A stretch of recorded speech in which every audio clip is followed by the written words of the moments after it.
Magandang araw. Sana po'y nasa mabuti kayong kalagayan. Ako po ulit siya.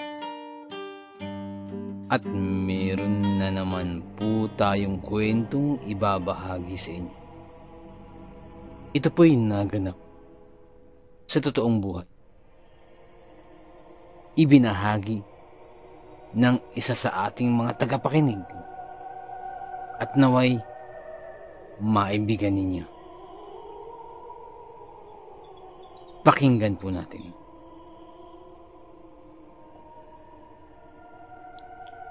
Malaking problema ang idinulot sa akin ng aming bagong kalapit pinto. Simula nang lumipat sila, ay hindi na natahimik ang aking tenga at kaluluwa. Sa umaga, sa tanghali, lalo na sa gabi, walang tigil ang ingay. Naakalain mo ay nagsasangag ng graba at buhangin.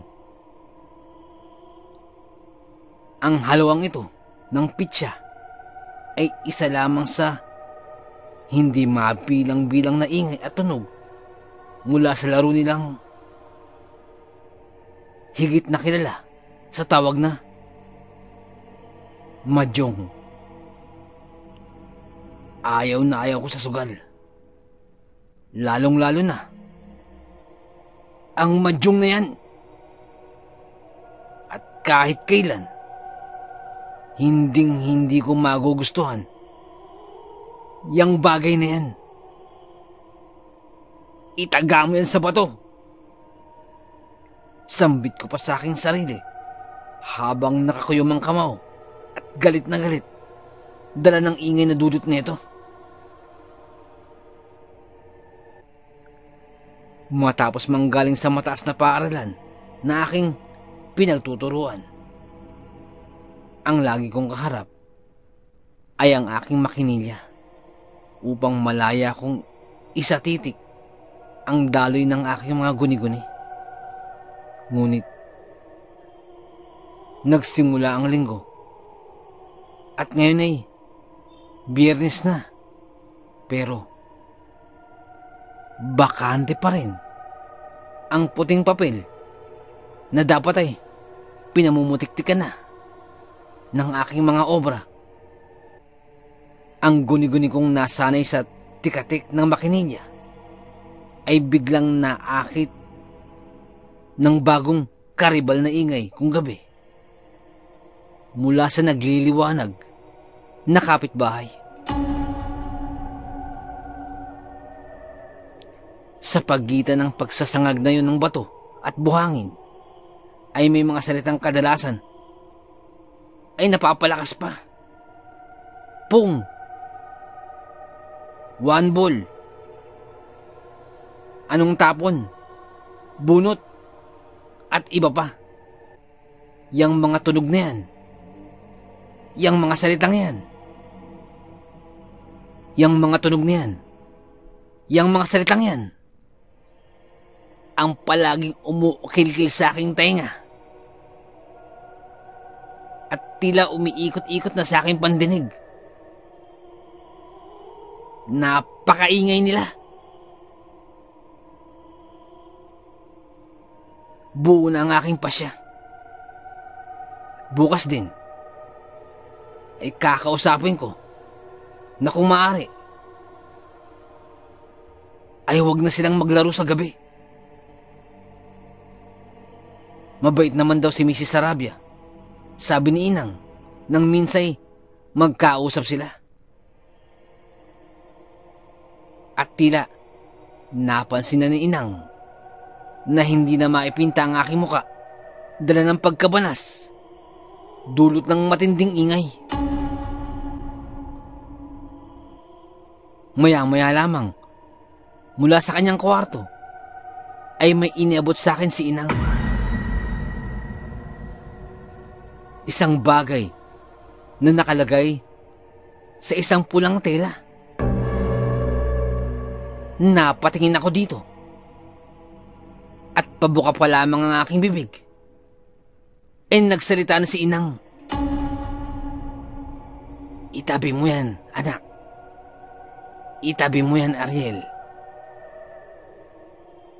At kung tutungo ka kina Mrs. Sarabia,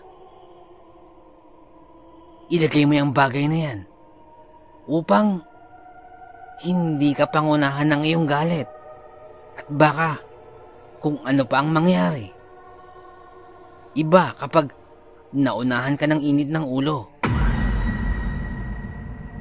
At kahit sino ay hindi makapag-isip ng maigi kapag mainit ang ulo. Paalala pa sa akin, inang.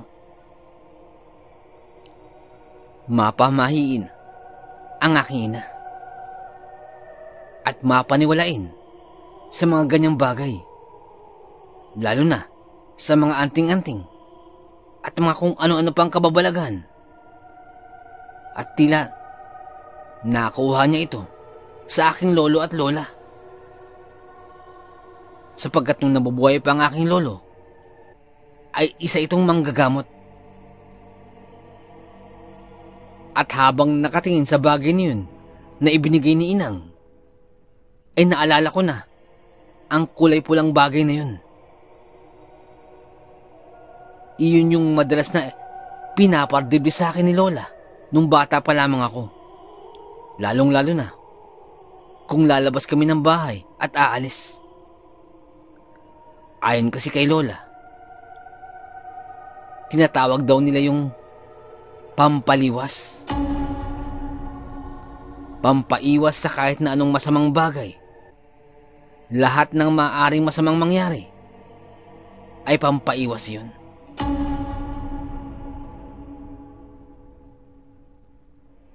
Sabado, 10:00 ng umaga.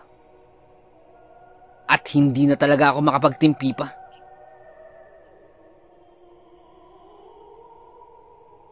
Kakausapin ko na ang kabilang bahay. Pero bit-bit ko ang bili ng aking ina. Nung unay nag-atubli pa nga akong dalhin. Pero kalaunan ay dinala ko ito at ipinardibli ko pa, kagaya ng ginagawa ng aking lola sa akin dati. At saka nagtungo na ako sa bahay nila Mrs. Sarabia.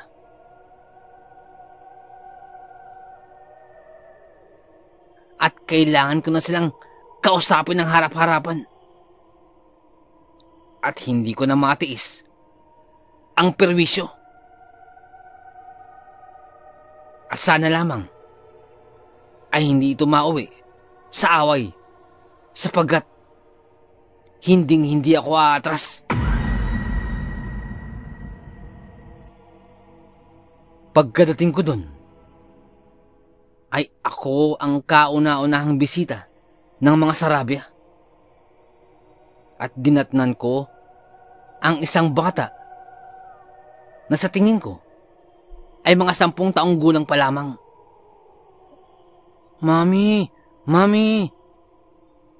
may maglalaro na. Tawagin ko na ba si ate? Sambit ng bata. Napagkamalan pa ako ng batang lalaki. Tututol sana ako. Nang palabas na si Mrs. Sarabia, kung kaya't nagpakilala ako kagad. Magandang umaga ho, Mrs. Ako si Ariel. Nakatira po ako dyan sa kabila. Anak ko ni Aling Nora. Sambit ko.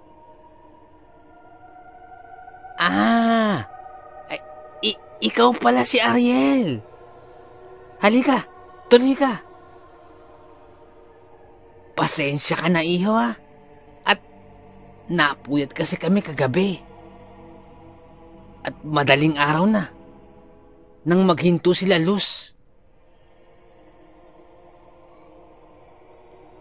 Bungan sa akin ni Mrs. Sarabia.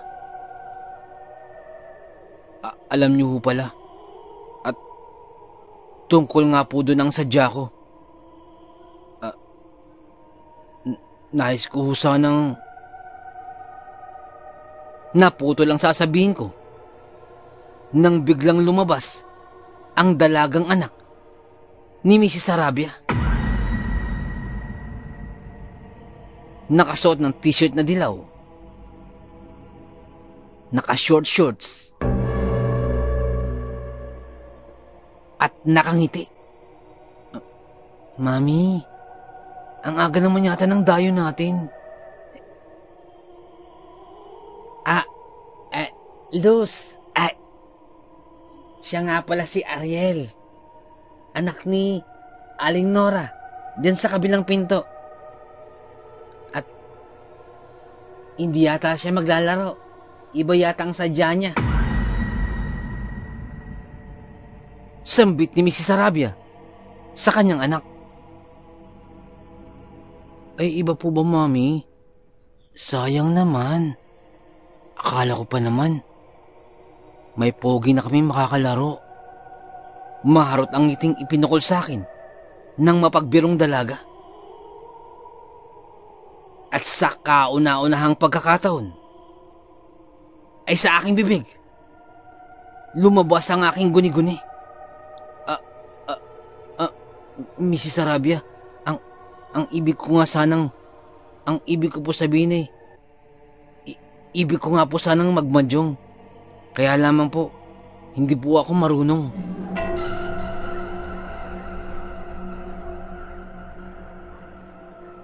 Ang bigla akong nasambit. Nagulat ako sa aking nasabi. Hindi yan ang pinunta ko, pero iyon ang lumabas sa bibig ko. Napakaganda ni Luz.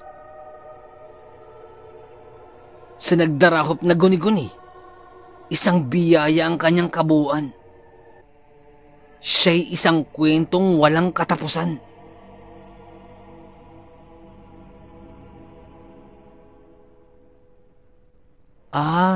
Yun lang naman pala eh.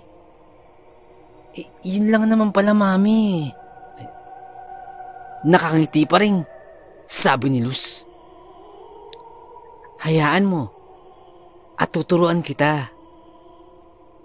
Bago pa dumating ang mga barkada ko, sigurado ako marunong ka na. Sambit pa ni Luz. Pinilit nila akong dun mananghalian. Ngunit pinanindigan ko ang aking pagtanggi. Sabi ko'y lilipat na lamang ako pagdating ng mga kaopisina ni Luz upang manood at maglaro.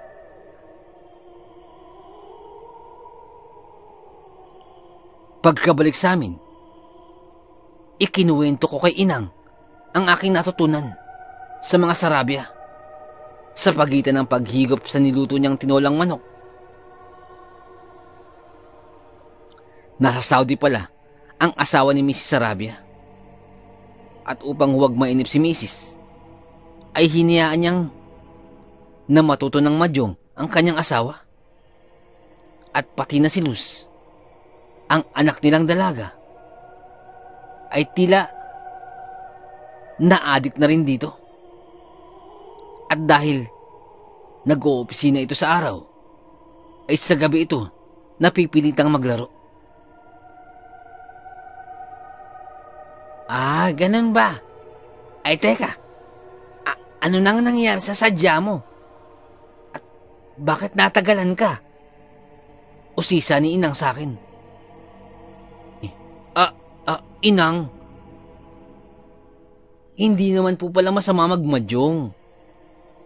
Lalo na kung libangan lang naman. At libangan lang pala yun. Basta't wag lang malulong sa sugal. Tingin ko ay maigi lamang yun. At malayo hong mangyari na. Pigilan ko sila, Inang.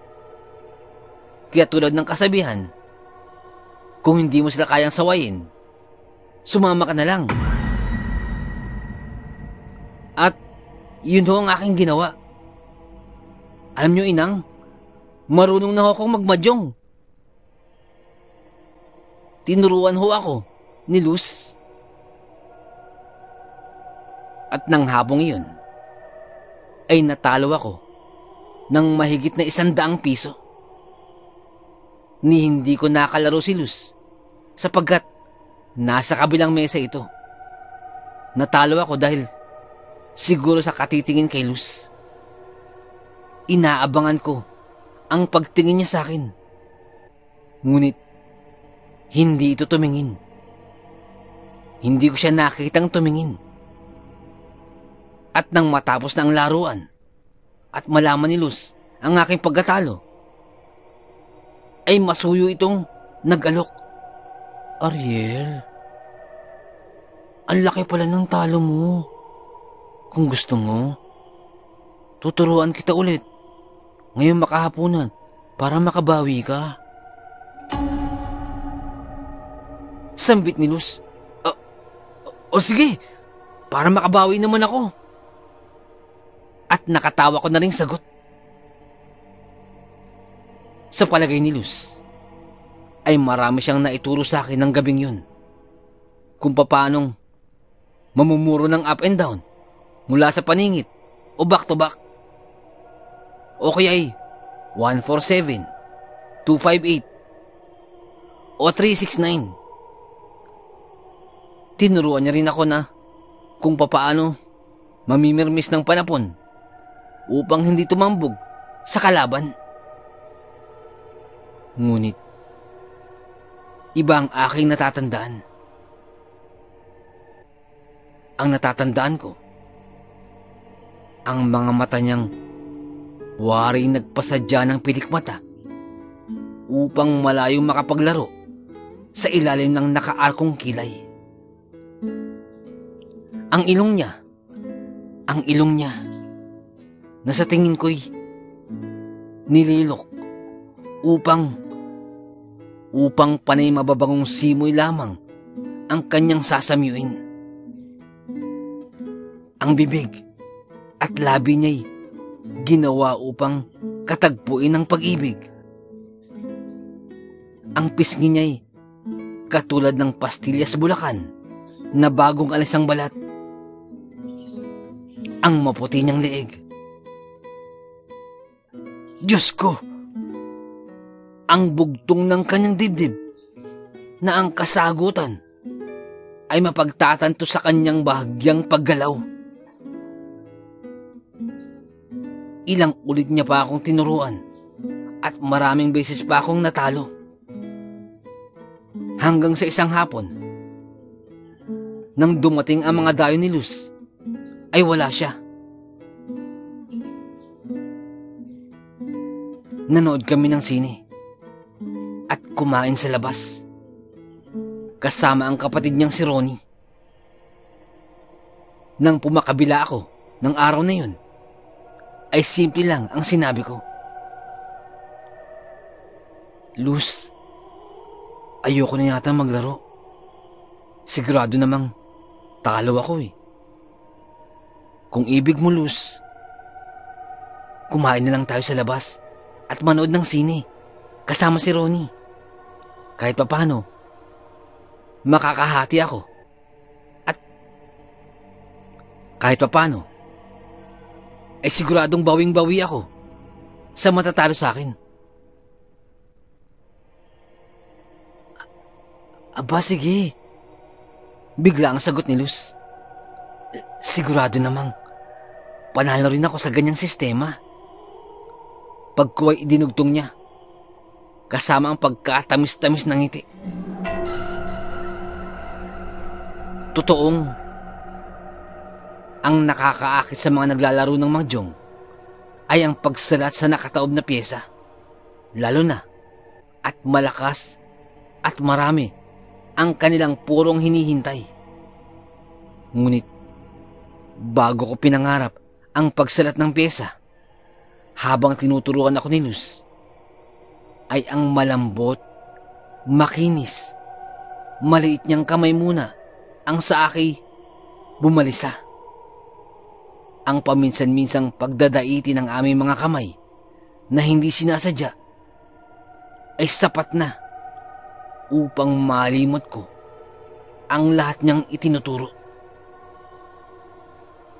Iyon ang simula upang ang malaporsilanang kamay niya ngayon ay pangarapin kong maging akin. At hindi ang malamig na sikreto ng mga nakataob na pyesa ng Mahjong. Iyon ang dahilan marahil kung bakit hindi ako nanalo sa Mahjong ni minsan man. At kung bakit tinuruan ko ng ibang libangan si Luz. Pinahiram ko siya ng mga kwento at nobela mula kina Rickley, Hernandez, Santos, Agulto, Fanny Garcia at iba pa. Ito ay sinasalitan ko ng pagyayaya sa kanya. Mamasyal, magsine, at kumain sa labas. Nang lumaon, pati na si Mrs. Sarabia ay nag-umpisa na ring mahilig sa pagbabasa ng mga nobela at kwento. Lalo na kung walang korong upang makapaglaro siya ng Mahjong. Dahil kasama ko nga si Luz sa pamamasyal. Sa simula ay pahiram-hiram si Mrs. Sarabia ng libro sa akin hanggang sa natutuhan na rin niyang magsadya sa mga bookstore upang malaya siyang pumili ng mga magugustuhang babasahin. Habang dumadalas ang pamamasyal namin ni Luz, ay dumadalang naman ang pagmamadyong sa kanilang bahay. Ito ang larong aking ipinanalo. Wala nang ingay na animoy, nagsasangag ng graba at buhangin sa gabi. At natitiyak kong hindi na ito mauulit pa. Lalo na't kasal na kami ni Luz. Ngayon, sa gabing katali ko ang aking makinilya at nagpupumilit na makabuo ng isang kwento, wala ng karibal na ingay na umiistorbo sa akin. Tatapat kong minsan ay, Riel, halika na. Matulog na tayo. Inaantok na ako. Sa ngayon, ito ang aking karibal. At sa lahat ng pagkakataon, ay handa kong ipagpalit ang lahat kong kwento sa piling ng aking mahal na may bahay. Siya ay isang buhay na kwento na ang dulot na ligaya ay walang katapusan. At hindi pa rin naaalis ang pulang bagay nasa loob ng tela na nakapardibli sa akin na bigay ni Inang. Napakahiwaga ng ating mundong ginagalawan. Napakaraming bagay ang mahirap ipaliwanag pero nagaganap. Hanggang dito na lamang po. Salamat sa pakikinig. Magandang araw po.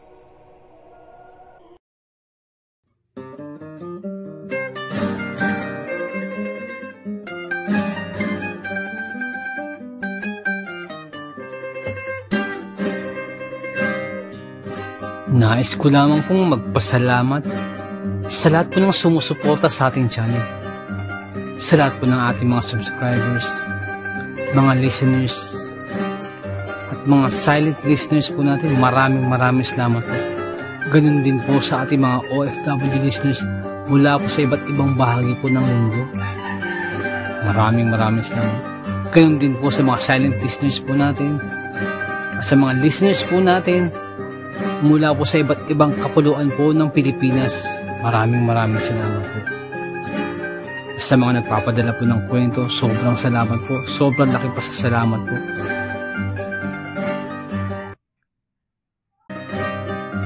Nais ko lamang pong i-shoutout yung mga taga Kalinog, Iloilo. Shoutout po sa inyo dyan. Ang shoutout po ito ay mula po kay Boss Val Dayot. Boss, shoutout po. Nais ko lamang pong i-shoutout si Boss Lito Estoque. Boss, shoutout po. Din po sa may Taguig. Shoutout po sa inyo. Maraming salamat po.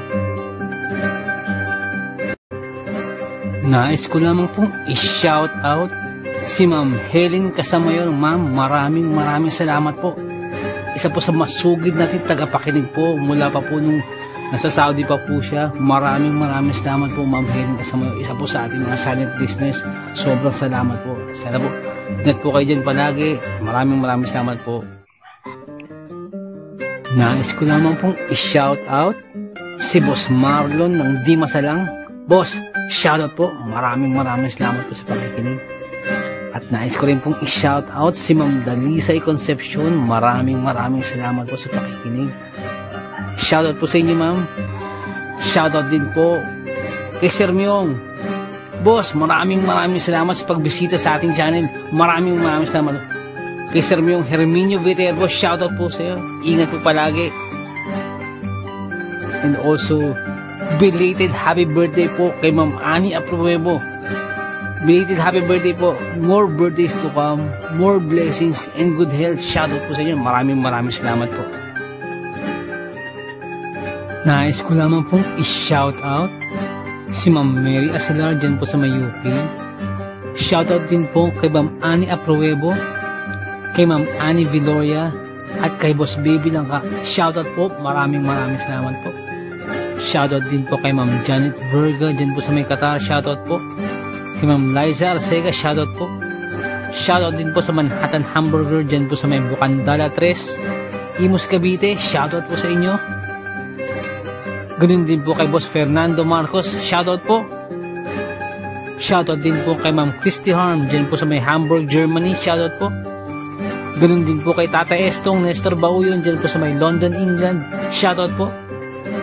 Kay Boss Jing Fensalida, isa po sa ating mga silent listeners. Maraming salamat po. At kay Boss Bobby Gonzales at sa Gonzales family. Shoutout po. Maraming salamat po, boss. Ganun din po kay Boss Camelo Aroy. Shoutout po. Kay Boss Malvin Esquera. Boss, shoutout po. Kay Boss Miguel Doris Kibel. Shoutout po. Kay Ma'am Imelda Pascua. Kay Ma'am Elizabeth Arnaiz. Shoutout po. Kay Ma'am Rosie De Mesa. Shoutout po. Kay Boss Haz dyan po sa may Saudi. Shoutout po. Salamat din po kay Boss BK. Salamat sa milk tea. Shoutout sa iyo. At salamat sa suporta. Shoutout po. Salamat din po kay Ma'am Eileen Rodriguez. Shoutout po, ma'ams. Sa mga suggestion, maraming salamat po.